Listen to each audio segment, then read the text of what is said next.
Hey guys, welcome to my channel. So in this video we are going to discuss about Mesolithic age or the Middle Stone Age. So इस video को पहले हम English में discuss करेंगे, फिर इसी video को हम हिंदी में डिस्कस करेंगे. So let's first of all discuss in English.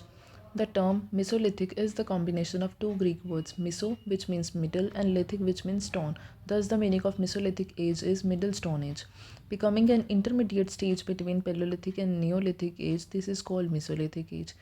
This was the age of transition because they neither totally abandoned the characteristics of Paleolithic age nor totally adopted the feature of Neolithic age. In India, the credit of discovery of Mesolithic archaeological materials goes to John Evans. Mr. Evans excavated Sakkar and Rohri, which were the archaeological sites of Sindh in 1866.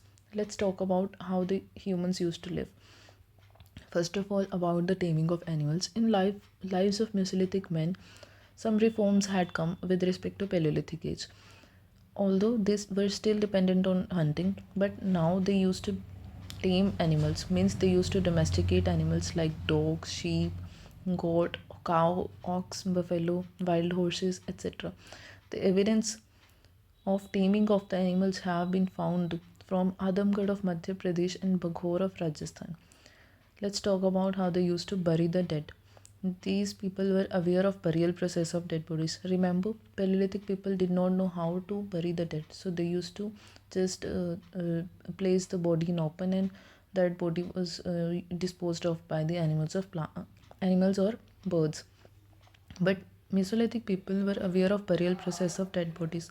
So this thing is confirmed by the graves that have been found in Sarainahar Rai and Mahdaha of Pratapgarh district of UP. They used to bury their dead in the graves and placed the foodstuffs, tool weapons, etc. as a grave good. Probably they believed in next life or another world. From some archaeological sites like Adamgarh, the skeleton of dog are also found with human skeletons. It seems that dog was also the old companion of man because they used to domesticate it. Many sites of Mesolithic age have been excavated in which findings of graves are in maximum number. It is a notable fact that first of all human skeletons begin to be available in Mesolithic age. It is also to be kept in mind that from Paleolithic site Hathnohra, only human skull is found, not human skeleton of complete human body as we see in Mesolithic sites was found.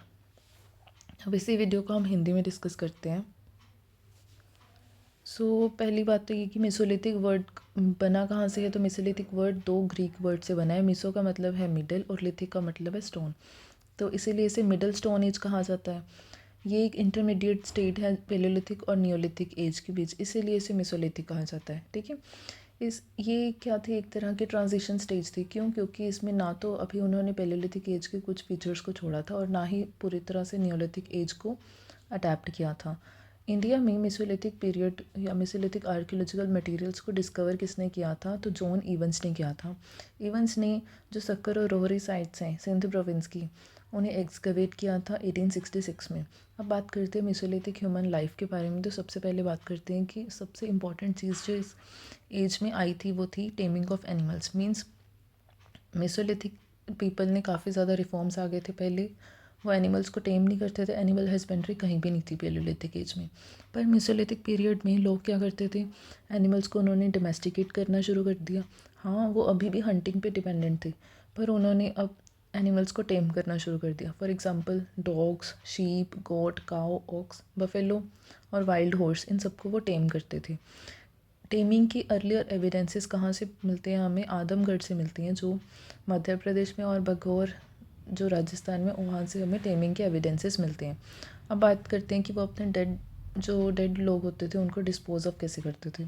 तो यहाँ पे उन्होंने burial सीख लिया था, मतलब बरी करना, दफनाना सीख लिया था. पहले पेलियोलिथिक एज में वो क्या करते थे, जो डेड बॉडी थी उसे ओपन में छोड़ देते थे और जो भी बर्ड्स और एनिमल्स थे उस बॉडी को डिस्पोज ऑफ कर देते थे. पर अब लोगों ने बरियल शुरू कर दिया, मतलब दफनाना शुरू कर दिया.